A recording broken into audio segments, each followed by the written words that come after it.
नमो चंद्रभागा नमस्कार माझा रुक्मिणी पांडुरंग पांडुरंग करू प्रथम पांडुरंग करू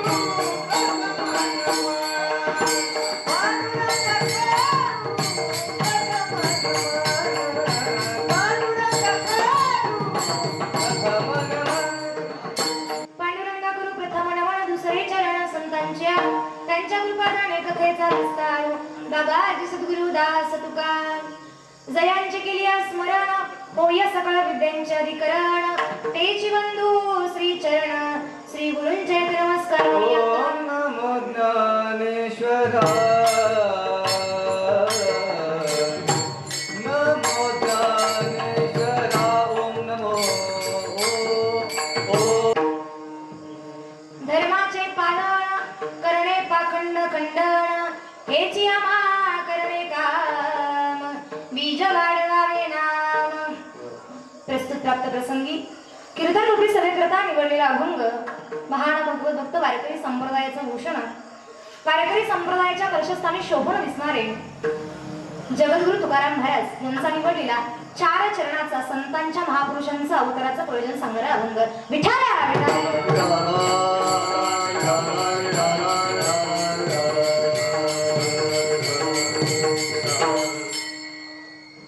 धर्माचे पालन करणे पाखंड खंडन महाराजांनी सांगितलं धर्माचं पालन व्हावं धर्माचं पालन होण्याकरता धर्माचे पालन करणे पाखंड खंडन पाखंडांचं म्हणजे जे कोणी असे आहेत की ज्यांना आपला धर्म आपली देवतेच्या ठिकाणी निष्ठा नाहीये आणि आपल्याच देवतेवरती आक्षेप घेणारी जी माणसं आहेत जी पापी आहेत जी दुराचारी आहेत अशी जी आहेत ना आशांचं खंडन करण्याकरता महाराज सांगतात धर्माचे पालन करणे पाखंड खंडन या पाखंडांचं खंडन करण्याकरता आमचा अवतारकारी आहे याची आम्हा करणे काम बीज वाढवावे नाम महाराजांनी सांगितलं आम्हाला हेच काम आहे आज खरं सांगायचं झालं तर हे महापुरुष जन्माला येतात आणि आल्याच्या नंतर तेच करतात धर्माची स्थापना करण्याचं काम या ठिकाणी करतात आणि तोच धर्म जो आहे ते वाढवण्याचं काम सुद्धा ती मंडळी करत असतात बीज वाढवावे नाम या भगवंताचं नाम वाढवण्याचं काम या धर्माची स्थापना करण्याचं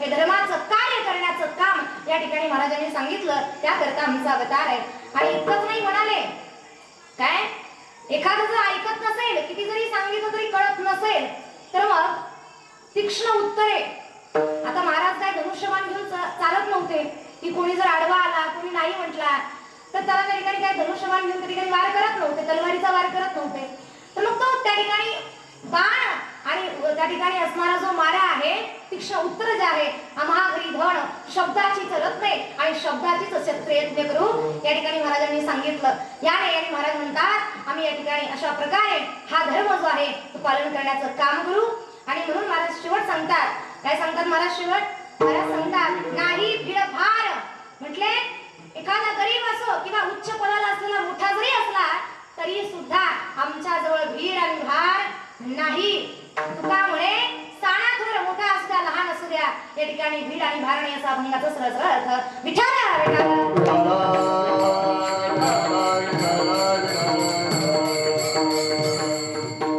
अभंगाकडे होण्यापूर्वी अल्पसा परिहार द्यायचा तो असा पुण्य अशा पावन अशा बीड या नगरीमध्ये तर आज आपल्या कीर्तन सेवेचा 3रा दिवस आहे आणि एवढ्या थाटामाटानं हा जो उत्सव आपण करतोय हिंदू धर्मरक्षिणी पुण्यश्लोक राजमाता अहिल्यादेवी होळकर यांची 301वी सर्वजनिक जयंती त्रिदिवसीय कीर्तन महोत्सव व दीपोत्सव या ठिकाणी गोड असं नियोजन आयोजन केलेलं आहे अध्यक्ष हरिभक्तपरायण गणेश महाराज कोळेकर या कार्यक्रमाचे अध्यक्ष आहेत कीर्तन महोत्सव स्थळ श्री क्षेत्र सावता महाराज मंदिर मोंढा रोड अमरधाम जवळ बीड वेळ सायंकाळची या ठिकाणी 7 ते 9 ही वेळ आहे आणि या वेळेनुसार आपली कीर्तन सेवा आहे तरी सर्वांनीच मिळून या ठिकाणी केलेलं हे नियोजन आयोजन आहे जसं सावरकर म्हणाले जे जे उत्तम उदात्त मोहन मधुर तेते तसं उदात्त आणि उन्नत उत्तम श्रेणीचा आपण माणूस आहात तेव्हा असा सोहळा तेव्हा असा या ठिकाणी अहिल्या मातेच्या जयंतीचा सोहळा असा घडून येतो म्हणून तुम्हा सर्वांसाठी जोरदार टाळी वाजवा कारण आम्ही या ठिकाणी संकल्प करायचा, काहीतरी चांगलं करायचंय. सत्य संकल्पाचा दाता नारायण, तो अनुभव, तो असणारा संकल्प पूर्णत्वास गेल्याशिवाय राहत नाही. फक्त काहीतरी चांगलं करायचंय हे आमचा हेतू असणं गरजेचं आहे. म्हणून त्या निमित्तानं या ठिकाणी कीर्तनाच्या सेवेसाठी उपस्थित हरिभक्त पारायण गायनाचार्य आता ज्यांची चाल झाली, चाल गायली, आमच्यासोबत आलेले गायनाचार्य गजाननजी महाराज बर्गे, मनापासून धन्यवाद. त्यांच्या चरणी शतशः नमन करते. या बाजूला हरिभक्त पारायण माऊली महाराज गायकवाड, त्यांना सुद्धा मनापासून धन्यवाद. अप्रतिम आवाज आहे. त्यानंतर माऊलीजी महाराज मारेकड, त्यांनाही मनापासून धन्यवाद. गणेशजी महाराज आहेत, त्यांनाही मनापासून आभार धन्यवाद. त्यानंतर वडील आहेत. त्यानंतर जदा साहेबजी कोकरे आमच्यासोबत आलेले विण्याची सुंदर अशी सेवा या ठिकाणी घेतलेली आहे. मनापासून धन्यवाद. आणि अत्यंत कमी वयामध्ये अत्यंत प्रगल्भतेने अत्यंत तालबद्ध, लयबद्ध, सुरबद्ध या ठिकाणी वादन करण्याचं काम त्यांच्या कलेच्या माध्यमातून संपूर्ण महाराष्ट्रभर नाव आहे असे हरिभक्त पारायण आमचे परमस्नेही माऊली महाराज बिचकुळे, त्यांनाही मनापासून धन्यवाद. या ठिकाणी उत्तम अशी साऊंड व्यवस्था आहे, मनापासून आभार. आणि कीर्तन श्रवण करण्याकरता तुम्ही श्रोते महेशाची मूर्ती मी धुळा आजचे कसे भक्ती बोलत राहील गंगावतीने स्वीकारलं की या न्यायाने आपण सर्वजण माझ्यासमोर बसलेले श्रोते मंडळी वेळात वेळ काढून या ठिकाणी उपस्थित राहिलात. मनापासून आभार. आपल्या सर्वांच्या चरणी शतशः नमन करते. आणि याच कार्यक्रमाच्या निमित्तानं या ठिकाणी यूट्यूब चॅनल आहे, यूट्यूब चॅनलचे मालक मस्के साहेब, त्यांनाही मनापासून धन्यवाद देते. या ठिकाणी उपस्थित सर्वच अनेक आपापल्या क्षेत्रामध्ये उच्च पदाला असणारे सर्व मंडळी आहात, मनापासून धन्यवाद. आणि त्यांच्यामुळे माझा संपूर्ण महाराष्ट्रभर हा प्रवास आहे. माझे गुरुवर्य परमश्रद्धेय परम आदरणीय वैकुंठवासी गुरुवर्य तुकाराम बाबांच्या कृपेनं आज महाराष्ट्रभर फिरण्याचा योग येतो. म्हणून अशा महान संतांच्या चरणी अनेक सांगू इच्छिते. कारण संत काय असतात, संतांची वाणी काय असते. तुका घरी सहज बोले वाणी, त्याच्या घरी वेदांत वाहे पाणी, ही ताकद संतांच्या वाणीची आहे. आणि म्हणून हे मी जवळून अनुभवलंय. वैकुंठवासी गुरुवर्य तुकाराम महाराजांच्या कृपेने या ठिकाणी मी आज गादीवरती उभी आहे. ही ताकद त्यांची, त्यांना नमन करते. या ठिकाणी संत सद्गुरू संत शिरोमणी सावता महाराज या महाराजांच्या मंदिरासमोर या प्रांगणामध्ये ही सेवा होती, हे माझं सौभाग्य, परमभाग्य. म्हणून महाराजांच्या चरणी सुद्धा शतशः नमन करते आणि या ठिकाणी सेवेला प्रारंभ करते. विठ्ठल विठ्ठल.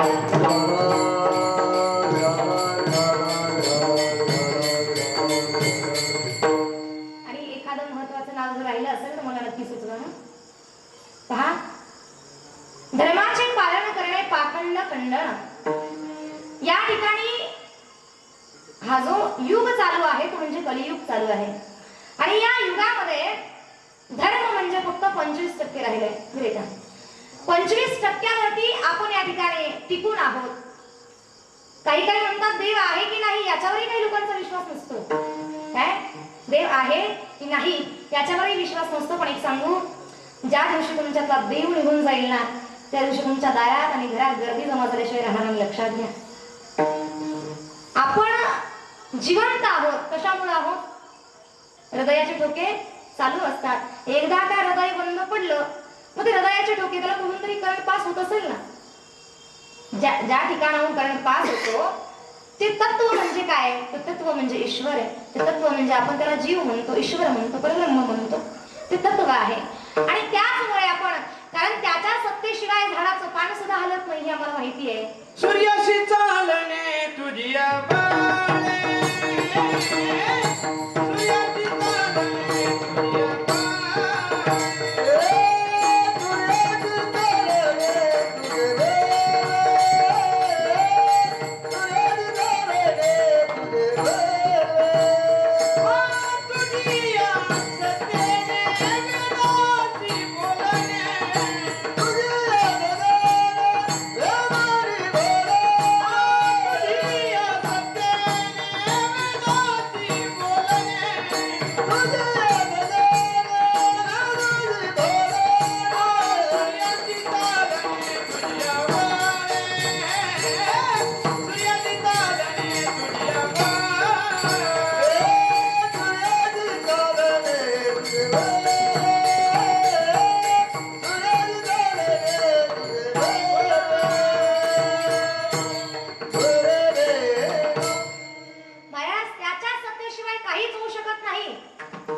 शिवाय आता तुम्ही कीर्तनाला आला आहात, पण कीर्तनाला येण्याची बुद्धी सुद्धा देणारा तोच बुद्धिदाता आहे.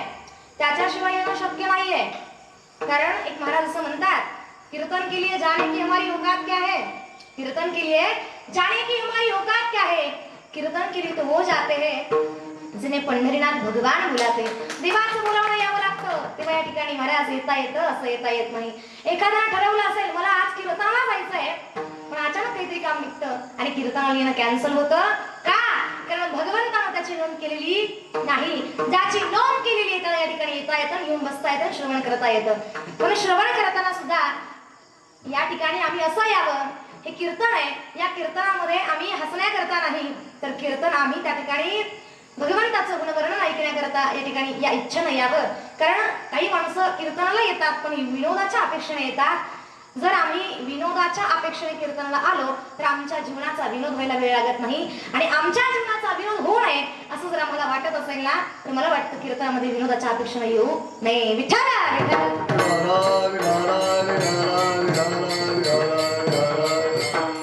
आज ज्या मातीची जयंती आहे, अशा माता या असणाऱ्या भारत भूमीला लाभल्या, या महाराष्ट्राच्या मातीला लाभल्या.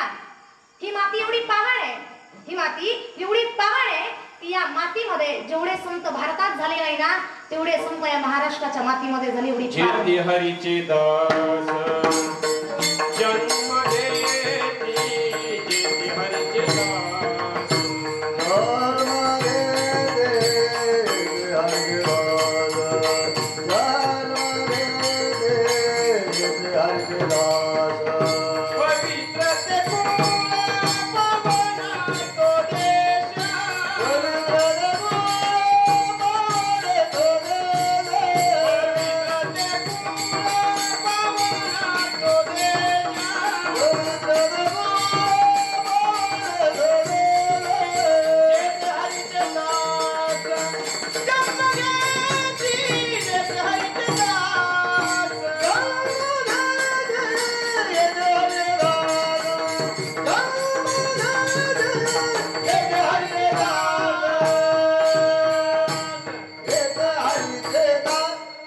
पवित्र ते कुळ पवना तो देश, जन्म घेतली.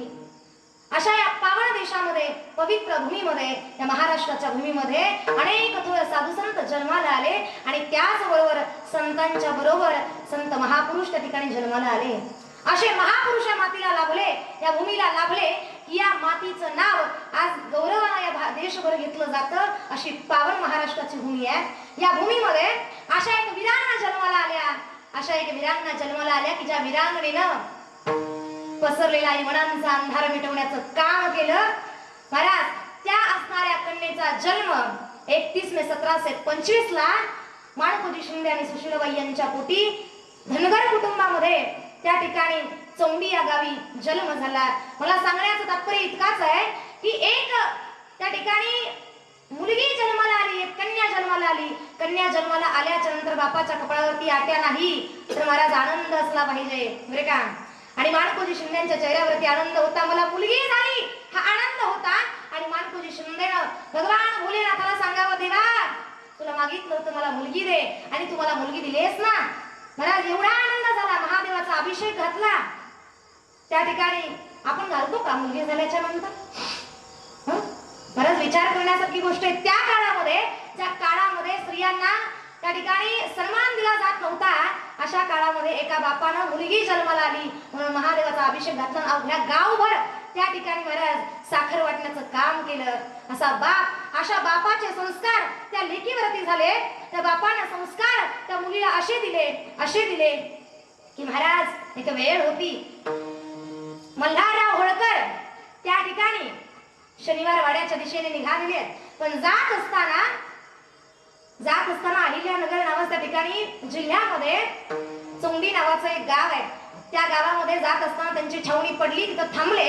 आणि छावणी पडल्याच्या नंतर महाराज असा धाक होता लोकांना. त्या गावात, ज्या गावात छावणी पडायची ना, असा धाक असायचा. कशाचा? की जे सैन्य आलेलं आहे ना, त्यांच्या भीतीने लोक घराच्या बाहेर सुद्धा निघत नव्हते, एवढा धाक होता त्या सैन्याचा.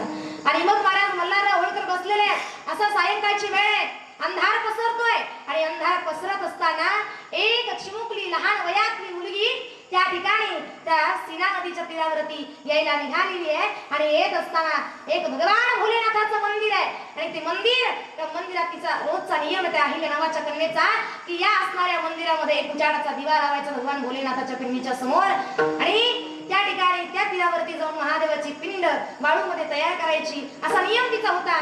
मल्हारराव होळकरांना माहित होतं इकडं कोणी सुद्धा येणार नाही का, कारण लोकांची त्यावेळी ती परिस्थिती होती.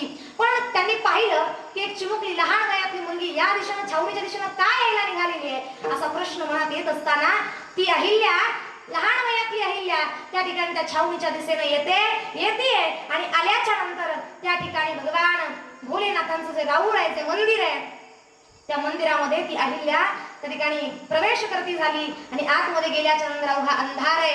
पाहतायत मल्हारराव, पाहतायत एवढं सैन्य आहे, सैन्याला सुद्धा न घाबरता न डगमगता की एवढ्या लहान वयातली मुलगी महादेवाच्या रावळामध्ये अंधार आहे तरी सुद्धा आतमध्ये जाऊन त्या ठिकाणी उजाडात अंधाराला गाडणारा उजाड त्या ठिकाणी दिवा लावण्याचं काम ती करते. हे पाहिलं आणि पाहिल्याच्या नंतर ती अहिल्या कोणालाच न घाबरता बाहेर येते. मंदिराच्या आल्याच्या नंतर असणाऱ्या त्या नदीतली वाळू बाजूला घेते आणि महादेवाची काय बनवते, पिंड बनवते. महादेवाची पिंड बनवते आणि बनवल्याच्या नंतर तितक्यात असं होतं त्या छावणीतला अश्व घोडा त्या ठिकाणी सुटला आणि उधळला. जसा उधळल्याबरोबर मल्हारराव होळकरांना वाटलं आता हा घोडा या चिमुकल्या मुलीला चिरडून टाकेल, नाहीतर हिने बनवलेल्या महादेवाच्या पिंडीला या ठिकाणी मोडून टाकेल असं वाटलं आणि महाराज तो घोडा धावत आला. या अहिल्या नावाच्या कन्येला न घाबरता आपल्या हाताने आणि अंगाने शिवलिंग झाकून घेतलं. तो घोडा आला आणि आल्याच्या नंतर त्या नदीमध्ये जाऊन पाणी पीत बसला. मल्हारराव होळकर अवाक झाले, काय लहान वयातली मुलगी आहे तरी सुद्धा घाबरत नाहीये. मनात प्रश्न पडला, या वयातली मुलगी, अंधाराला गाडणारी ही मुलगी यवनांचा या भूमीतला अंधार गाडल्याशिवाय राहणार नाही असा विश्वास त्यांच्या मनी बसला आणि त्यांनी ठरवलं आता उद्या सकाळचा चहा माणकोजी शिंदेच्या घरी घ्यायचा. ठरवल्याच्या नंतर उद्या सकाळी बरोबर पहाटे मल्हारराव होळकर माणकोजी शिंदेच्या घरी गेले आणि गेल्याच्या नंतर त्या ठिकाणी त्यांना मागणी घातली, माझा पुत्र खंडेराव याच्यासाठी तुमची अहिल्या नावाची कन्या माझ्या पुत्रासाठी पत्नी म्हणून द्या. विवाहाची मागणी घातली आणि मागणी घातल्याबरोबर माणकोजी शिंदेंना आनंद वाटला. अरे पेशव्यांचे विश्वासू सरदार, पेशव्यांचे विश्वासू मल्हारराव होळकर त्या ठिकाणी आपल्या असणाऱ्या पुत्रासाठी आपली कन्या मागतायत. आनंद वाटला आणि मला वाटतं त्या ठिकाणी अहिल्या देवीचा 1733 ला खंडेरावांशी विवाह झाला आणि विवाह झाल्याच्या नंतर अहिल्या देवींना त्या ठिकाणी या महाराष्ट्राच्या भूमीतून इंदोरच्या भूमीमध्ये नेण्यात आलं. इंदोरला राजमाता अहिल्या देवी गेल्या आणि गेल्याच्या नंतर त्या भूमीमध्ये हे अहिल्या नावाचं जे सोनं आहे ना, अहिल्या नावाचा हिरा आहे ना, त्या भूमीमध्ये चमकायला लागला. ते तेज, ते असणारं कर्तृत्व गाजायला लागल्या. त्या राजमाता अहिल्यादेवी होळकरांना खंडेरावांच्या सोबत मल्हारराव होळकरांनी अहिल्यांना सुद्धा तलवारबाजीचं शिक्षण दिलं, घोडसवारी त्या ठिकाणी धारपट्टा सगळं शिक्षण, शस्त्रास्त्राचं शिक्षण त्या ठिकाणी देण्यात आलं. आणि आल्याच्या नंतर एवढ्या महापराक्रमी अहिल्यादेवी होळकर होत्या आणि सांगू मल्हारराव होळकरांनी आपल्या सुनेला लेकीप्रमाणे त्या ठिकाणी शिकवलं. महाराज या आजच्या काळामध्ये आम्हाला सासू आणि सुनेचा आदर्श जोडा पाहायला मिळेल. या आजच्या काळामध्ये सासू सुनेचा आदर्श जोडा पाहायला मिळेल, पण सुनेचा आणि सासऱ्याचा आदर्श जोडा पाहायला प्राप्त होत नाही. या जगताच्या पाठीवरती सासऱ्याचा आणि सुनेचा आदर्श जोडा म्हणजे अहिल्या माता आणि मल्हारराव होळकर. हे लक्षात घ्यावं लागेल आम्हाला, हे लक्षात घ्यावं लागेल. कधी आम्ही आमच्या सुनेवरती, कधी आम्ही आमच्या सुनेला लेख म्हणून त्या ठिकाणी बघणार आहोत, हे आमचा दृष्टिकोन, आमची दृष्टी बदलणं गरजेचं आहे. हे महापुरुषांचं चरित्र केवळ ऐकण्यासाठी नसतं, तर ते जगण्यासाठी असतं. लक्षात ठेवा. विठ्ठल विठ्ठल.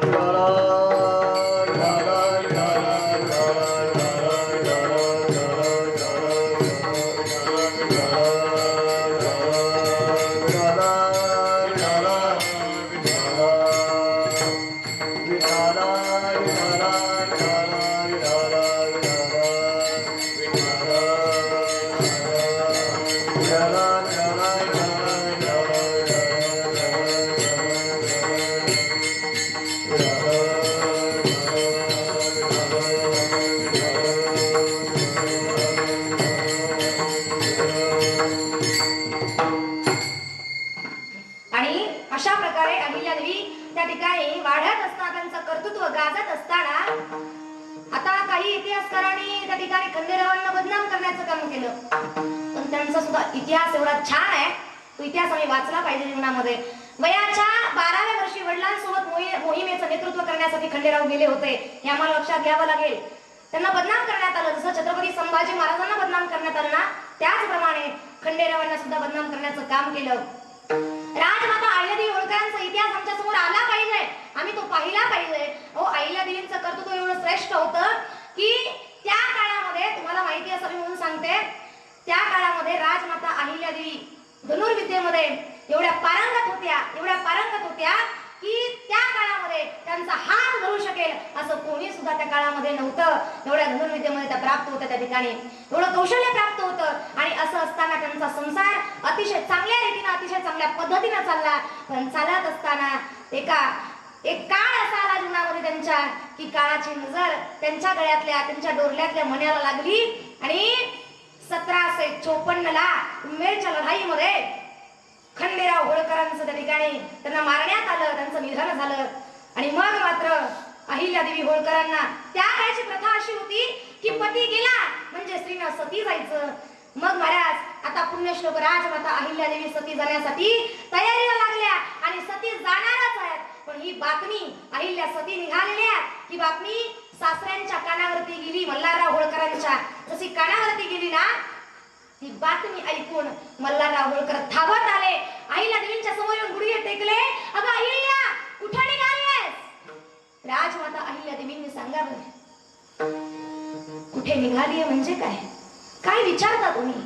जशी समाजाची रीत आहे, जशी समाजाची प्रथा आहे, त्याप्रमाणे मला वागावं लागणारच आहे.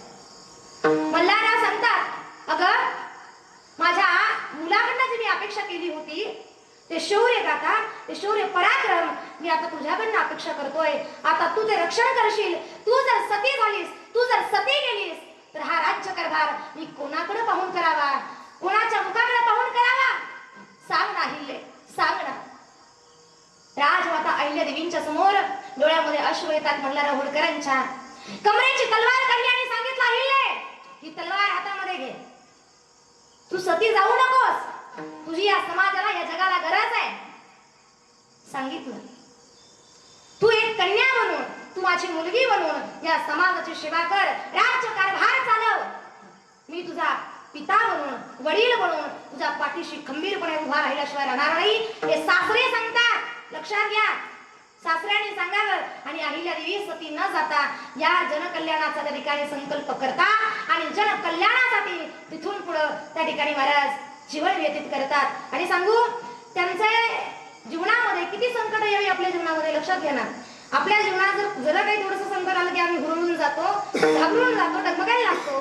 पण राजमाता अहिल्यादेवींच्या जीवनामध्ये पती गेला, नुसता पतीच गेला नाही हो, कालांतरानं सासऱ्यांचंही निधन झालं. आणि सासऱ्यांच्या निधनानंतर एवढंच काय, तर जावयाचं सुद्धा निधन झालं. पोटचा मुलगा मालोजीराव, त्याचं सुद्धा निधन झालं. आणि जावई गेल्याच्या नंतर एकूण ते एक पोरगी, तिला सुद्धा सती जावं लागलं. संकट कमी आहे आमच्या जीवनात, जरा काही आलं तरी आम्ही डगमगतो. पण अहिल्यादेवी त्या संकटांच्या छाताडावरती उभ्या राहिल्या आणि सांगितलं, छाती ठोकपणे सांगितलं, किती जरी संकट माझ्या जीवनात आले ना, तरी मी खंबीरपणे उभं राहीन, असं त्यांनी सांगितलं. आणि या जीवनामध्ये त्यांनी त्या ठिकाणी ब्रिटिशांनी सुद्धा लिहून ठेवलंय, ब्रिटिश पार्लमेंटने त्या ठिकाणी लिहिलंय की 18व्या शतकामध्ये प्रजेला पोषक असा राज्यकारभार करणारा या ठिकाणी एकही राजा पाहायला प्राप्त होत नाही. त्या 18व्या शतकामध्ये पुण्यश्लोक राजमाता अहिल्यादेवी होळकरांनी असा त्या ठिकाणी राज्यकारभार केला, प्रजेला पोषक असा राज्यकारभार केला. आणखी सांगू, राजमाता अहिल्यादेवी ज्या वेळेला पानिपतचं युद्ध होतं, पानिपतचं युद्ध चालत असताना त्या पानिपतच्या युद्धामध्ये मराठ्यांचा पराभव होतो. आणि ज्यावेळेला पराभव होतो ना, पानिपतामध्ये आपली त्या ठिकाणी पद जाते, त्यावेळेला राजमातांच्या लक्षात येतं. आणि आल्याच्या नंतर त्या ठिकाणी कशामुळे ही वेळ आली आहे, तर सैन्याला प्यायला पाणी मिळालं नाही, खायला अन्न मिळालं नाही.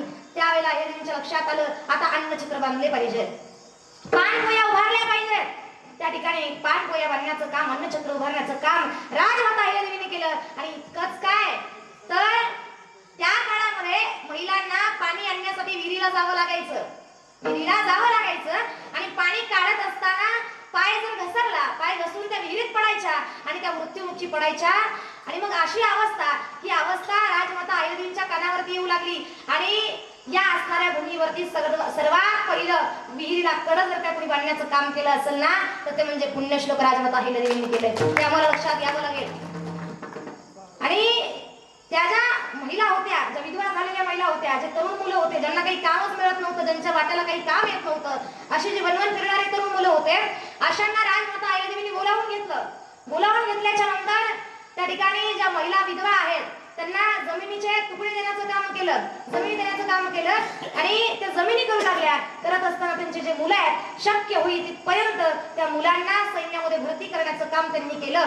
आणि भरती करून घेतलं. मग जे काही मुलं आहेत ज्यांचे विवाह होत नव्हते, या भूमीवरती सामूहिक सोहळा जर कोणी घडवून आणला असेल ना, तर तो म्हणजे पुण्यश्लोक राजमाता अहिल्यादेवींनी आणलाय. पहा, लक्षात घ्या.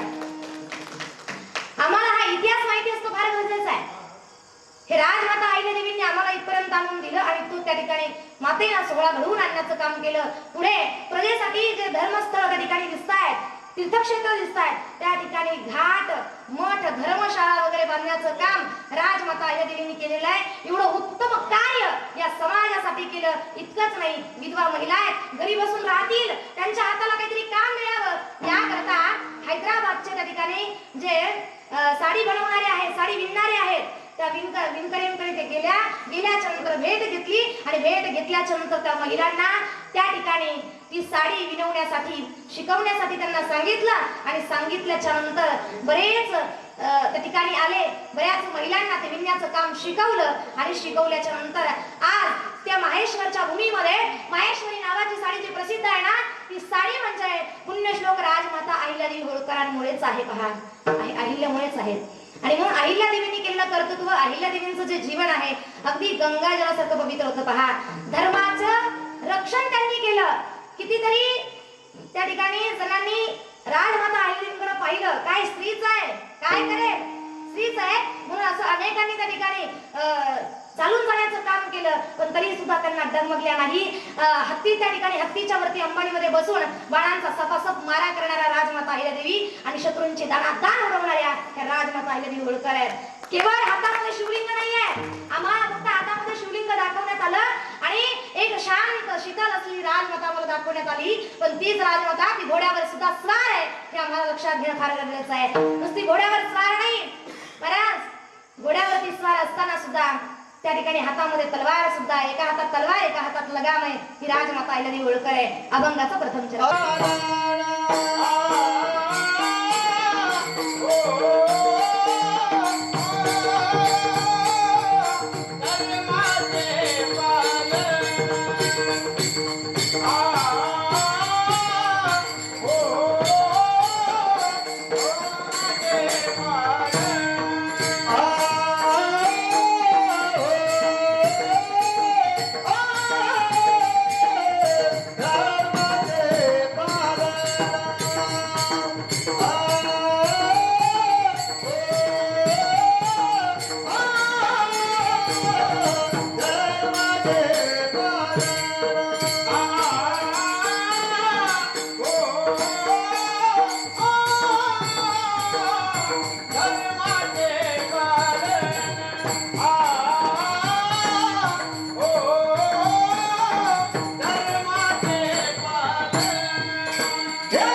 पाखंडांचं खंडन करण्याचं काम त्या ठिकाणी ज्यावेळेला सती न जाता असणाऱ्या सती प्रथेला मूठ माती फेकण्याचं काम राजमाता अहिल्यादेवींनी केलं. म्हणजे धर्माचे पालन करणे, पाखंड खंडन.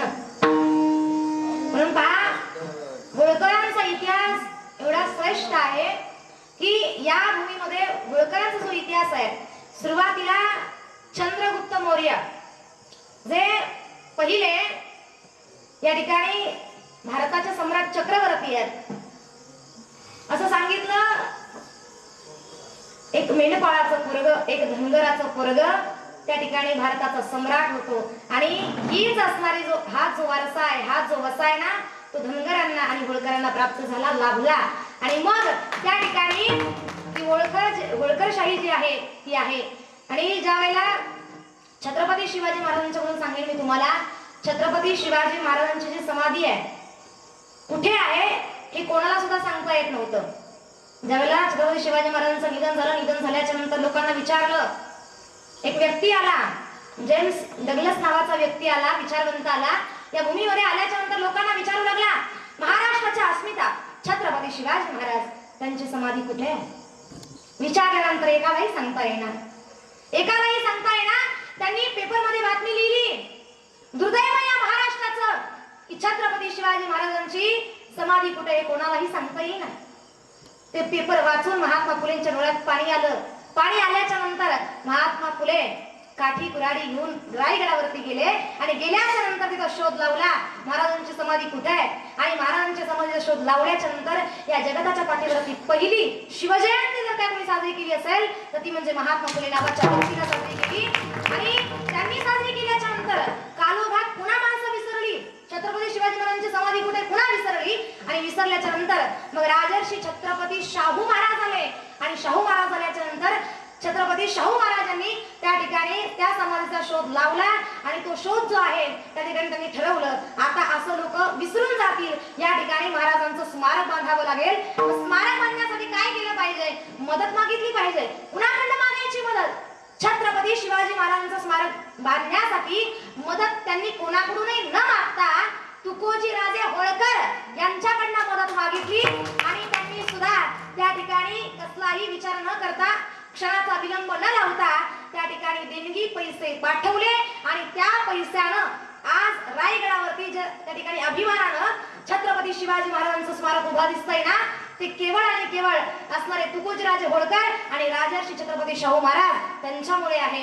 मला अभिमान वाटतो, आम्ही या महाराष्ट्राच्या मातीत जन्माला आलो. जी भूमी शूरांची आहे, जी भूमी वीरांची आहे, अशा भूमीमध्ये पराक्रम गाजवणारी महापुरुष या ठिकाणी होऊन गेले. सांगण्याचा तात्पर्य इतकाच आहे, त्या ठिकाणी सुद्धा होळकरांचं काय आहे, बहुमोलाचा वाटा आहे. आणि म्हणून या होळकरांचं एवढं मोठं साम्राज्य होतं, एवढं मोठं साम्राज्य होतं की ज्यावेळेला इंग्रज या देशावरती आले, त्यांनी रेल्वे आणून उभी केली. आणि उभी केल्याच्या नंतर ती रेल्वे जी आहे ना, त्या रेल्वेला या देशामध्ये जागा देण्याचं काम, रेल्वेच्या निर्मितीसाठीचा जो असणारा खर्च आहे, जी जागा आहे, ते देण्याचं काम या देशामध्ये जर काय कोणी केलं असेल तर त्या होळकरशाहीने केलं. आम्हाला लक्षात घ्यावं लागेल, हे त्यांचं योगदान आहे. या भूमीला आम्ही जाणलं पाहिजे. आम्ही जर या महापुरुषांचे इतिहास जर आम्ही विसरत असतो ना, असं म्हटलं जातं, इतिहास घडवणारी माणसं इतिहास कधी विसरत नाहीत आणि इतिहास विसरणारी माणसं इतिहास कधी घडवू शकत नाहीत.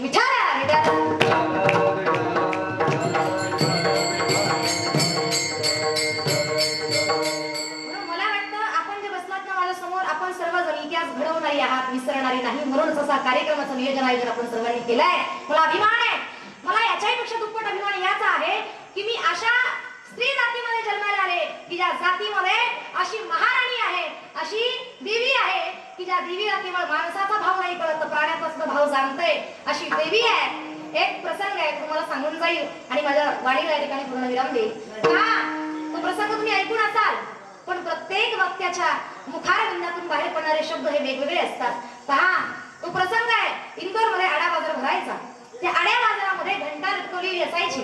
राजमातेने सांगितलं, घंटेला जो कोणी येईल आणि वाजवेल ना त्याला न्याय देण्याकरता मी सिंहासनावरती हजर होईल, असं सांगण्यात आलं. आणि सांगितल्याच्या नंतर त्या आड्या बाजारामध्ये ज्याला न्याय पाहिजे तो यायचा, घंटा वाजवायचा, घंटा नाद व्हायचा आणि सिंहासनावरती न्याय देण्याकरता राजमाता अहिल्यादेवी विराजमान व्हायच्या.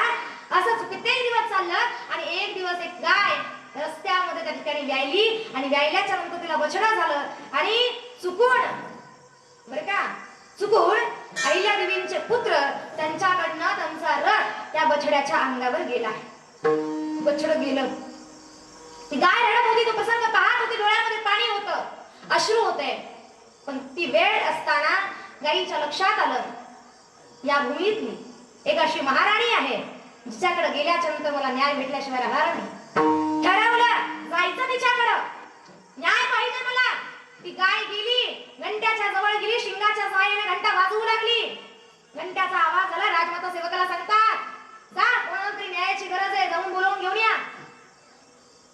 म्हटला ठीक आहे. सेवक गेला, पाहतो बघतो तर काय कोणीच दिसत नाहीये. न्याय कोणाला पाहिजे? घंटा तर आवाज घंटानाद झालाय, पण न्याय कोणाला पाहिजे त्याला कळे ना. तो म्हटला कदाचित वाऱ्यानं त्या ठिकाणी घंटानाद झाला असेल. राजमातांकडे आला, आऊ साहेब, आई साहेब, या ठिकाणी घंटानाद झालाय, पण घंटा कोणीही वाजवलेला कदाचित वाऱ्यानं वाजला असेल. राजमाता म्हटल्या नाही, घंटा वाऱ्यानं वाजवू शकत नाही. कोणाला तरी न्यायाची गरज आहे. पुन्हा जाऊन पाहून या. पुन्हा गेला, पाहिलं, पण नाही लक्षात आलं. तू वापस आला, मा साहेब कोणी दिसत नाहीये. राजमाता म्हटल्या घंटा नाद झालाय, त्या अर्थी कोणाला तरी न्याय पाहिजे, तुम्ही व्यवस्थित पाहून या. तो गेला, पाहिलं तर एक गाय त्या घंट्याच्या जवळ उभी होती. त्या गाईला पाहिलं आणि मातेकडे आला, मासाहेबांकडे आला आणि सांगितलं मासाहेब एक गाय उभी आहे. म्हटल्या गाय का असेल ना, न्याय हवा असेल तिला. सिंहासनावर उतरल्या, गाय समोर चालतीये, मासाहेब पाठीमागे चालू लागल्या. जात असताना ती गाय त्याच ठिकाणी जाऊन थांबली ज्या ठिकाणी तिचं बछड रथाखाली चिरडलं गेलं होतं. गायीच्या डोळ्यात अश्रुधारा आहे, अश्रुधारा आहे. अहिल्यादेवींच्या लक्षात आलं आणि अहिल्यादेवी सांगू लागल्या हे जे कुणी नरधमानं केलं असेल त्याला सुद्धा मी शिक्षा सुनावते. त्याला सुद्धा आणा, वर रस्त्यामध्ये आडवं झोपवा आणि त्याच्या सुद्धा अंगावरून भर वेगानं रथ घाला आणि त्यालाही चिरडून टाका. शिक्षा सुनावली. सुनावल्याच्या नंतर प्रधानजी जवळ आले, मासाहेब ज्याला शिक्षा सुनावली ना दुसरा तिसरा कोणी नसून स्वतःचा तुमचा पुत्रच आहे. मासाहेब म्हणाले माझा का पुत्र असे ना, सर्वांना न्याय सारखाच असेल. आणि मग मात्र मुलाला आणलं, रस्त्यामध्ये आडवं झोपवलं, रथ त्या ठिकाणी सज्ज केला. रथामध्ये सारथी बसलेले. कशासाठी? त्या मुलाच्या अंगावरती त्याला शासन करण्याकरता, त्याच्या अंगावरती रथ घालण्याकरता, न्याय देण्याकरता गाईला. महाराज सारथी बसलेले. रथ त्या ठिकाणी हाकायला सुरू झाला. रथ हाकला आणि हाकल्याच्या नंतर तो रथ पोराच्या अंगावर जाणार इतक्यात रथ थांबला. रथ थांबला. हो, एवढं त्यांचं हृदय डोंगरा एवढं कठोर असताना सुद्धा जिवंत माणसाच्या अंगावर रथ घालावा तर कसा घालावा हा प्रश्न त्यांना पडला. भले भले आले आणि भले भले त्या ठिकाणी गेले. शेवटी रागवल्या मासाहेब, कुणाची हिंमत होईना मारण्याची. मासाहेब सिंहासनावर उतरल्या, दरदर रथात चढल्या, हाती लगाम घेतला, घोड्यावर चाबूक मारला आणि भर वेगाने घोडे धावायला लागले. त्या असणाऱ्या पोराच्या दिशेने धावायला लागले आणि धावत असताना लोक म्हणू लागले अरे आजपर्यंत इतिहासात घडलं नाही ते आज घडू लागलंय. डोळे बंद करा, डोळे बंद करा. स्वतःच्या पोराला स्वतःची माय मारायला निघालीये, डोळे बंद करा. सगळा आळा बाजार शून्य झाला. सगळ्यांनी डोळे बंद केले. फक्त आणि फक्त एकाच व्यक्तीचे डोळे उघडे होते. ती व्यक्ती, ती प्राणी म्हणजे ती गाय. गायीचे डोळे उघडे होते. भर वेगाने रथ आलेला आहे, पोराच्या अंगावर घालणार इतक्यात गाय आडवी आली. गाय आडवी आली. तिने सांगितलं अगं तुझं हे धाडस बघून मला न्याय मिळाला. अगं पोटचं पोरं मेल्याच्या नंतर काय दुःख होतं ना, हे दुःख तुला देण्याचं माझं काम नाही ग. तुझं हे धाडस पाहिलं म्हणजे एका गायीची भावना एका माईला समजली. आज महाराज माणसासमोर माणूस जिवंत जरी झाला तरी यांच्या डोळ्यात पाणी येत नाही. अवस्था आहे आजच्या काळात, अवस्था आहे. पण त्या काळात प्राण्याची सुद्धा भावना समजून घेण्याचं काम राजमाता अहिल्यादेवी होळकरांनी केलंय. स्त्रियांनी काय कर्तृत्व गाजवलं सांगू तुम्हाला. स्त्रियांनी ज्या वेळेला राजमाता अहिल्यादेवी होळकर यांचं जे कर्तृत्व आहे, यांचा जो इतिहास आहे तो आम्ही घेतलाच पाहिजे. पण आम्ही मुलींना शिक्षण जे मिळालं, पाखंडांचे खंडन कशाला म्हणायचं तर सावित्रीबाई फुले त्यांनी त्यांच्या जीवनामध्ये मुलींना समाजाच्या विरोधात जाऊन समाजाचे दगडगोटे खाऊन मुलींना शिक्षण मिळावं म्हणून स्वतः हिमतीने उभ्या राहिल्या. आणि आज त्यांच्याचमुळे स्त्रिया व्यासपीठावरती कुठेही प्रत्येक क्षेत्रामध्ये ज्या स्त्रिया आहेत हे उपकार सावित्रीबाई फुलेंचे त्यांनी विसरता कामा नये. एक सांगू, ज्यांचं दळण दळायला जगाचा बाप येतो ना त्यांचं नाव जनाबाई. भावाला उपदेश केला तिचं नाव मुक्ताबाई. पोटचं पर्व पाठीला बांधून लढायला गेली तिचं नाव झाशीची राणी लक्ष्मणबाई. पोटचा गोळा जगाला दान दिला तिचं नाव जिजाऊ आई आणि 1.5 लाख सैनिकातून पत्र माघारी पाठवलं ना, तिचं नाव पुण्यश्लोक राजमाता अहिल्याबाई. एक जण म्हटला तुम्ही तर कीर्तनात राजमाता अहिल्याबाईंना देवीच मानायला लागले, अहिल्याबाईला देवीच मानायला लागले. म्हटलं आम्ही मानतो, त्यांचं कार्यच एवढं पावन आहे, एवढं पुण्यशील आहे. त्या काळचे ब्राह्मण सुद्धा म्हणायचे अहिल्यादेवींचं नाव घेतलं तर कोटी यज्ञाचं पुण्य आम्हाला लागतं. एवढं अहिल्यादेवींचं कर्तृत्व मोठं आहे, एवढं पावन चरित्र आहे. त्यांनी सुद्धा सांगावं. एक जण म्हटला त्याला मी सांगितलं बाबा तुम्हाला मानायचं असेल तर माना आणि नसेल मानायचं तर नका म्हणू, आम्ही अहिल्याबाईंना देवी मानणार म्हणजे मानणार, त्या देवीच आहे, मानावंच लागेल आम्हाला. तुम्हाला मानायचं असेल तर नका म्हणू. पण तो जरा जास्तच बोलायला लागला. मग ज्याला त्याला तसं तसं उत्तर देणं गरजेचं आहे. म्हटलं अरे हिंदू धर्म तो पवित्र है, हिंदू धर्म तो पवित्र है, अधर्मी इंसान क्या जाने, जो हिंदुस्तान के औलाद नहीं वो हमारे पुण्यश्लोक राजमाता अहिल्या देवी को क्या माने, क्या माने, क्या माने. जी माणसं मानत नाही, जी माणसं मानतात याच्यामध्ये ज्यानं त्यांना आपापल्या ठिकाणी पाहावं. पहा या ठिकाणी आम्ही जात पात यांना सगळं बाजूला ठेवून जर आम्ही चाललो तर जीवनाचं कल्याण झाल्याशिवाय राहत नाही. लक्षात ठेवा, जीवनाचं कल्याणच होतं. म्हणून यांनी काय केलं, धर्म रक्षावया अवतार घेतली. माझं भगवान परमात्म्याने अवतार घेतला तसं या महापुरुषाने सुद्धा आलो याची कारणाशी बुडता हे जर देखावे डोळा. आमच्यामध्ये ज्या रूढी परंपरा पडल्यात ना, जे काही अंधश्रद्धा आहे त्यांचं निर्मूलन करण्यासाठी, त्यांचं खंडन करण्यासाठी या अशा देवतांचा, या महापुरुषांचा या ठिकाणी अवतार होत असतो. आज या निमित्तानं मला या ठिकाणी सांगावं असं वाटतंय. आणि मग मात्र या ठिकाणी वारकरी संप्रदायाच्या नियमाप्रमाणे आता भजन घेऊया. या ज्यांना हात आहेत त्यांनी वर घ्या. विनोदाचा भाग द्या सुद्धा घेतले का? जेवढी उंच घ्याल तेवढा आनंद मला वाटतं या ठिकाणी मला होईल आणि ग्रंथाला सुद्धा होईल. विठोबा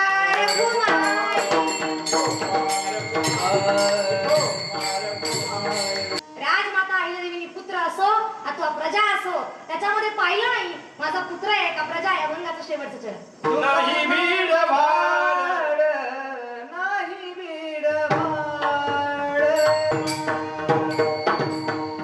महाराज सांगतात या ठिकाणी कुठल्या प्रकारची असणारी भीड भाड नाही. लहान असो मोठा असो त्याप्रमाणे अहिल्यादेवी वागल्या. जीवनामध्ये मुलगा असो अथवा प्रजा असो समान न्याय देण्याचं काम राजमाता अहिल्यादेवीने केलेलं आहे. त्यामुळे या निमित्तानं लक्षात घ्यावं लागेल. आणि इतकंच नाही, पुरातन काळामध्ये राजमाता अहिल्यादेवी होळकरांनी त्यावेळी वटवृक्ष लावण्याचं काम त्यांनी केलं आणि शेकडो वर्षांचे ते वटवृक्ष आज सरकार जे रस्ता बनवतोय ना ते तोडण्यात येतात. ती जी वटवृक्ष आहे ती तोडण्यात येतात आणि जर आम्हाला ती वटवृक्ष जर दिसली पुरातन तर आम्ही त्या ठिकाणी लक्षात घ्यायचं की हा रस्ता नव्हता, हा रस्ता या ठिकाणी पुण्यश्लोक राजमाता अहिल्यादेवीने बनवण्याचं काम केलेलं आहे. आम्ही लक्षात घ्यायचं. फार मोठं कर्तृत्व तिच्याबद्दल सांगावं तेवढं कमी आहे. वेळ आपल्याकडे या ठिकाणी वेळ आपली झालेली आहे. त्यामुळं मला जेवढं सांगता आलं जेवढं मांडता आलं तेवढं बोलण्याचा मांडण्याचा प्रयत्न या ठिकाणी केला. एकदा ज्या राजमातेची असणारी जयंती आहे त्या राजमातेच्या असणाऱ्या जयंतीच्या निमित्तानं आपणा सर्वांना खूप खूप शुभेच्छा देते. या ठिकाणी राजमाता अहिल्यादेवींचा एकदा जयघोष करूया. राजमाता अहिल्यादेवी की जय, राजमाता अहिल्यादेवी की जय, राजमाता अहिल्यादेवी की जय. जयकार केला पाहिजे, त्यांचा जयकार केला पाहिजे. त्यांच्या जयकारातून आम्हाला लढण्याची, उभं राहण्याची स्फूर्ती आम्हाला मिळत असते. म्हणून यांचं चरित्र पाहिलं पाहिजे, वाचलं पाहिजे, घेतलं पाहिजे. आणि म्हणून या ठिकाणी महाराजांच्या प्रमाण या ठिकाणी बोलण्याचा प्रयत्न केला. विकुंठदासी गुरुदेव परमपूजनीय शांतब्रह्म तुकाराम बाबांची परंपरेची जी पताका आहे ती चालवण्याचं काम या ठिकाणी आम्ही करत आहोत. जी ज्यांच्या आषाढी वारीची परंपरा असेल वगैरे वगैरे सगळे त्यांची जी परंपरा आहे ती आम्ही चालवतो. ज्यांना कुणाला या निमित्तानं मी सांगू इच्छिते की आषाढी वारी आपली असते आळंदी ते पंढरपूर, माऊलींचा सोहळा आणि त्या सोहळ्यामध्ये आपली दिंडी असते.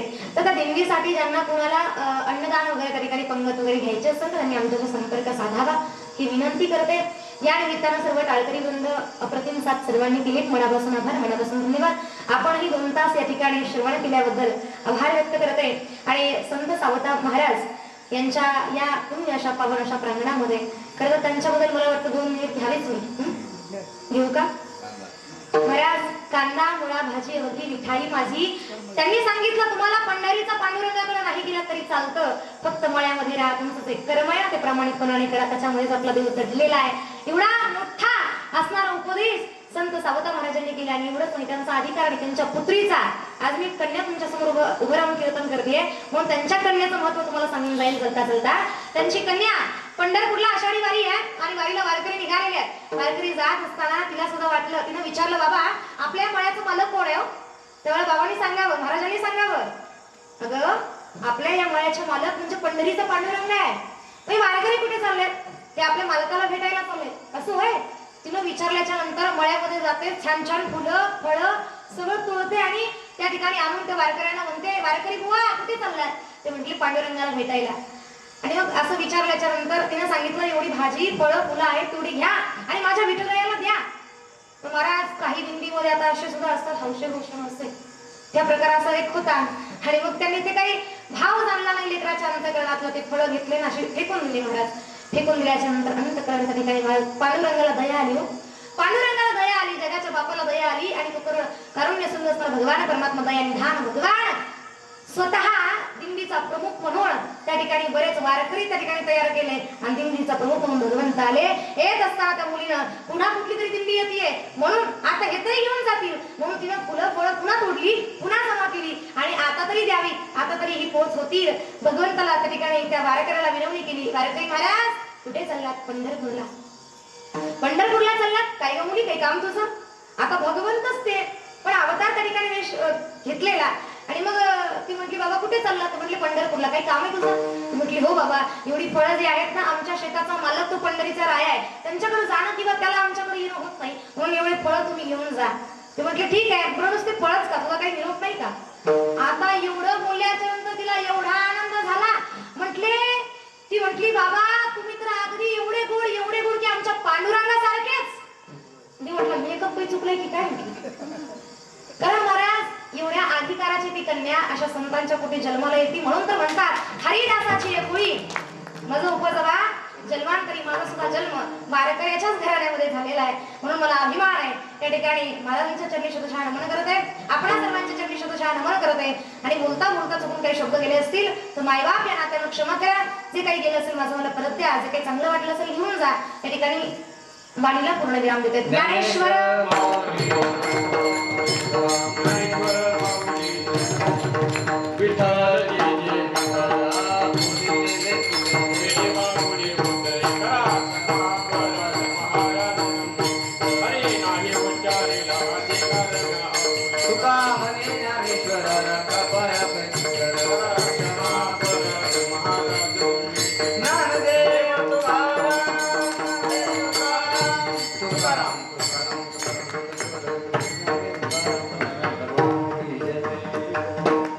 पुण्यश्लोक राजमाता अहिल्यादेवी होळकर यांच्या जयंती उत्सव सोहळ्याच्या त्रिदिवसीय कीर्तन सेवेच्या निमित्ताने आजच्या तिसऱ्या दिवसाची कीर्तन सेवा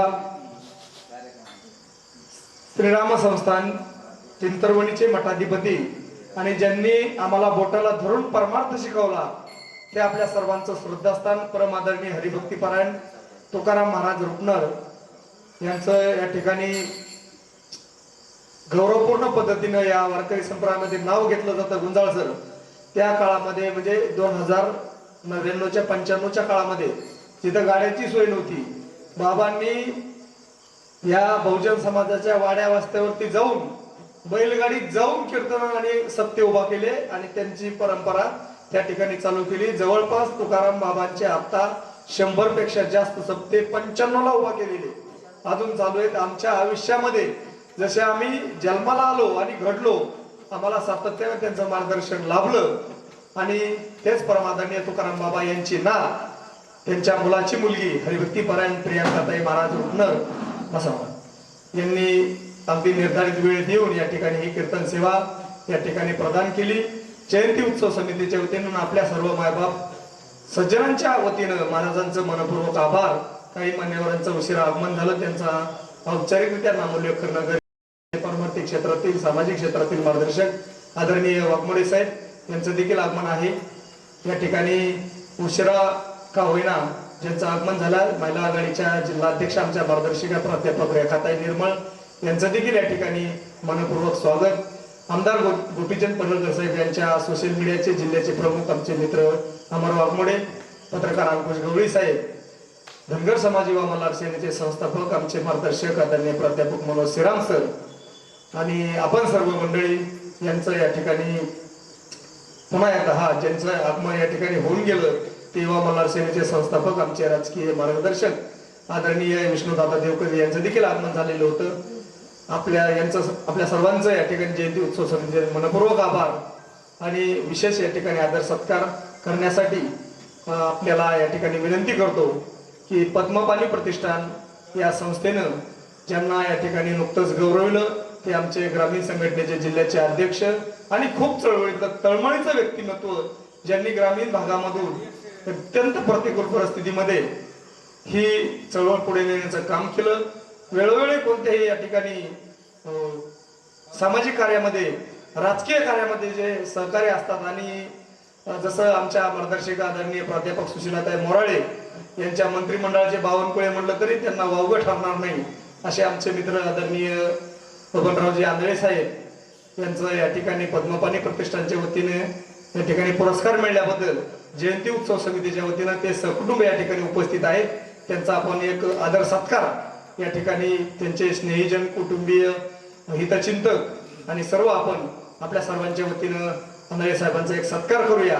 दुसरी एक महत्वाची विनंती आणि सूचना, आजचा कार्यक्रम आपला आता समारोपाकडे आणि पूर्णत्वाकडे जातोय. गुंजाळ सर म्हणतात ना, कोणत्याही गोष्टीची माणसाला इथून जाणीव असते. हा जयंती उत्सव घेण्याच्या पाठीमागचा जो उद्देश होता क्लिअर आणि साफ होता की बाबा डीजे वरती महापुरुषांना डोक्यावर घेऊन नाचण्यापेक्षा त्यांचे विचार डोक्यात जावेत म्हणून या ठिकाणी या वैचारिक कार्यक्रमाचं आयोजन करण्याचा विचार माझ्या मनात आला. माझ्या खांद्याला खांदा लावून हे कलियुगातले जे लक्ष्मण आहे, म्हणजे मी काय स्वतःला राम म्हणणार नाही कारण आता हे कलियुग आहे, अगदी जिथे जिथं संकट आहे तिथं लक्ष्मण हजर अशा पद्धतीनं त्यांनी या ठिकाणी थोडीशी टोचन दिली. कुठल्याही प्रकारचं प्रयोजन नाही, कुठल्याही प्रकारचं आयोजन नाही, कोणाचं सहकार्य नाही आणि जसं म्हणतात ना आपल्या मराठी भाषेत कुठं तसं एकदा आम्ही दोघांनी ठरवलं, इथं आलो. आता ह्या तुमची आणि माझी तर पूर्वीच ओळख होती. तुम्हाला इथून हिऱ्यात मंदिरातून फोन केला, सर अशा अशा प्रकारचा कार्यक्रम केला, तुम्ही म्हणजे काय हरकत नाही, आपलं सभागृह तर आपल्यासाठीच खुलं आहे, अगदी नाममात्र याच्यावरती तुम्हाला ते वापरता येईल 2-3 दिवसासाठी. त्याच्यानंतर आपले आखाडे साहेब त्यांनी साऊंड सिस्टम प्रदान केली. त्यांनी सांगितलं कोळेकर महाराज साऊंड सिस्टम तुझे देतो पण माझ्या मागे वेळ नाही, आता मी मुंबईला जाणार आहे. म्हणलं काय हरकत नाही, तुमची सिस्टम या ठिकाणी लावून द्या, त्याचं सगळं प्रायोजन नियोजन आम्ही करू. आमच्याकडे माऊली महाराज आहेत, माऊली महाराज त्याच्यामध्ये तरबेज आहेत म्हणून पुन्हा माऊली महाराजाला इथूनच फोन केला. म्हणलं एक वादक आणि तुम्ही तुमचे आम्हाला बरं का माऊली महाराज, हे माऊली नाही ते पलीकडचे माऊली महाराज त्यांना फोन केला. त्यांनी सांगितलं काय हरकत नाही महाराज, आपला सामाजिक कार्यक्रम आहे, खूप तळमळीची ही लोक आणि मी स्तुती म्हणून सांगत नाही, वस्तुस्थिती म्हणतो गुंजाळ सर, लाखो रुपये देऊन सुद्धा ह्या किमतीची लोक ऐनवेळी उपलब्ध होत नाहीत, अशा पद्धतीची ही परिस्थिती आहे. आता आपण अगदी प्रामाणिकपणे आणि जबाबदारीने माने सर सांगावं की जे जे आपण 3 कार्यक्रम घेतले ह्या कार्यक्रमाची आताच्या काळात गरज आहे का, आणि जर गरज आहे तर आपल्यालाच नाही अख्ख्या महाराष्ट्रभर अशा प्रकारचे कार्यक्रम सरांनी कालच भावना व्यक्त केल्या, नुसते व्यक्त केल्याच नाही तर आता प्रियंकाताई या ठिकाणी नुकत्याच कीर्तनकार आहेत. प्रियंकाताई तुमचा इथं कार्यक्रम घेण्याचा मनोदय आपल्या या सर्व सुजनांच्या साक्षीने सांगतो. अगदी तुम्ही तुमचे जे वडील आहेत जिजा हे माझे तुमच्या जन्मापासूनच्या अगोदरचे मित्र आहेत आणि माझी मुलगी तुमच्या वयाची तुम्ही बघितली, त्यामुळे माझी मुली इतका अधिकार माझा तुमच्यावर आहे. या नात्यानं तुम्हाला सांगतो की हे कार्य तुकाराम माधव जर तुम्हाला उर्वरित महाराष्ट्रामध्ये पोहोचायचंय म्हणून अशा कार्यक्रमामध्ये तुम्हाला संधी देण्याचं काम सातत्याने आपण करू आणि आपण करताल, आपल्याकडे तेवढी पात्रता आहे याचा मला मनस्वी आज आनंद होतोय. आणि यानंतर आपण आंधळे साहेबांचा या ठिकाणी सत्कार करू. कुणाला काही या ठिकाणी भावना व्यक्त करायची असतील त्या करू शकता. आणि दुसरं एक महत्वाची सूचना आहे की आपला जो कार्यक्रम उर्वरित राहिलेला आहे त्या सभागृहाचा हॉलचं काय नाममात्र शुल्क आणि साऊंड सिस्टमचा जो विषय आहे ते आपल्या जयंती उत्सव समितीचे सर्व मार्गदर्शक गाडेकर सर, चादर सर, येळे सर, माने सर, वकील साहेब आपण सर्वांनी याचं संयोजन करून त्यांचा हा विषय इथे मिटूया. कारण माझं जे राजकीय सामाजिक लक्ष्मण माझं जे आयुष्य आहे खुली किताब बघून जातं. आमच्याकडं पैसे असले तरी आम्ही कुणापाशी लपून ठेवीत नाही आणि नसले तरी आम्ही कुणापाशी या ठिकाणी लाजणारी माणसं नाहीत. जे आहे ते क्लिअर आहे. आतापर्यंतचा कार्यक्रम आम्ही आमच्या हिमतीवरती संयोजनातून घेतला, पारही पाडला. आता आमची शक्ती संपली. आता उर्वरित शक्ती आपल्यावरती सोपवून आपण सर्वजण त्याचं निराकरण करतात. कारण आता प्राध्यापक रेखाताई आणि आमचे दाजी अनुशेषावर 2 प्रमोटिव्ह माणसं इथे उपस्थित, त्यामुळे आम्हाला काही टेन्शन नाही घ्यायची गरज नाही असं. आणि सर्व आपण मंडळी वास्तविक पाहता आपण सर्व जीवाभावाची माणसं आहात म्हणूनच इथं उपस्थित आहात. आणि तुमच्यासारख्यांचं सहकार्य आज नाही, गेल्या 20 वर्षापासून या चळवळीच्या माणसाला लाभतंय. म्हणून असे कार्यक्रम करण्याची हिंमत आमच्यामध्ये प्राप्त होते. आणि नक्कीच आपला या ठिकाणी मनोज श्रीराम आहेत, आपल्या सर्वांचं सहकार्य करून त्या कार्यक्रमाचा उत्तरार्ध आपण या ठिकाणी पार पाडूया अशी आपल्याला विनंती करतो. आणि सत्कार घेऊ. तत्पूर्वी मानेसर या ठिकाणी 2 शब्द संबोधित आलेल्या सर्व भाविक भक्ताचे त्याचबरोबर आलेल्या पाहुण्यांचं मी या ठिकाणी स्वागत करतो.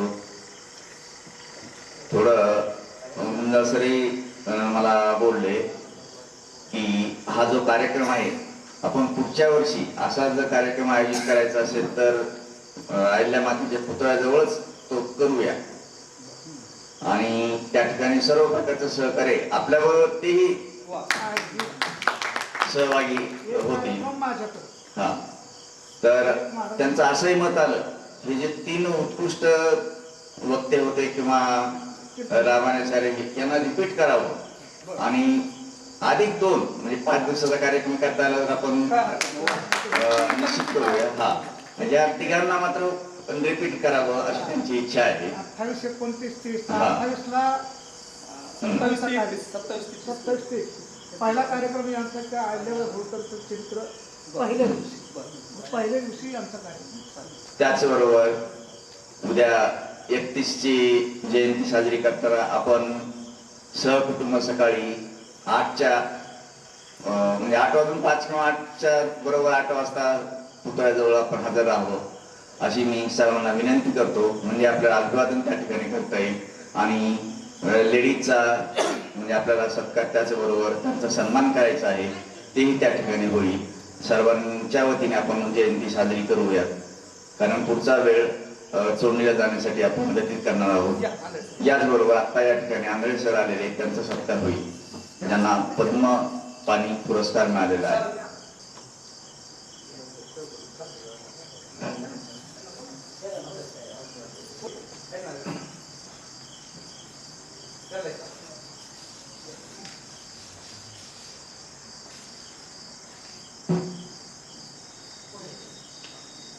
पद्मपाणी जो पुरस्कार आहे तो तरकशे सर आमचे मित्रच आहेत, अपंग आहेत, ते चालवतात किंवा देतात. सर्वांच्या वतीने आपण त्यांचं टाळ्याने स्वागत करूया. त्याचबरोबर आपल्या या महोत्सवामध्ये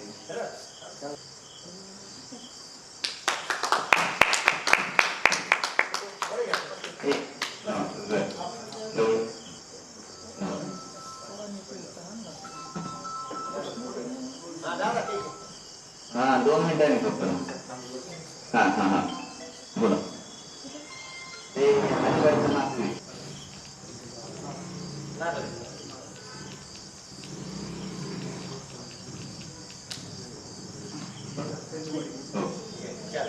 यानंतरचा सत्कार होईल प्रियंकाताई महाराज यांचे वडील जिजा भीमराव जिजा रुपनर.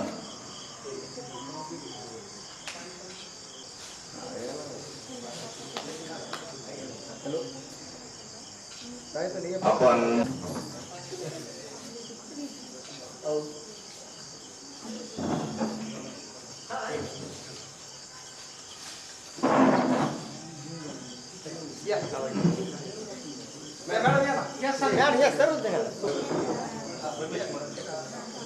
सर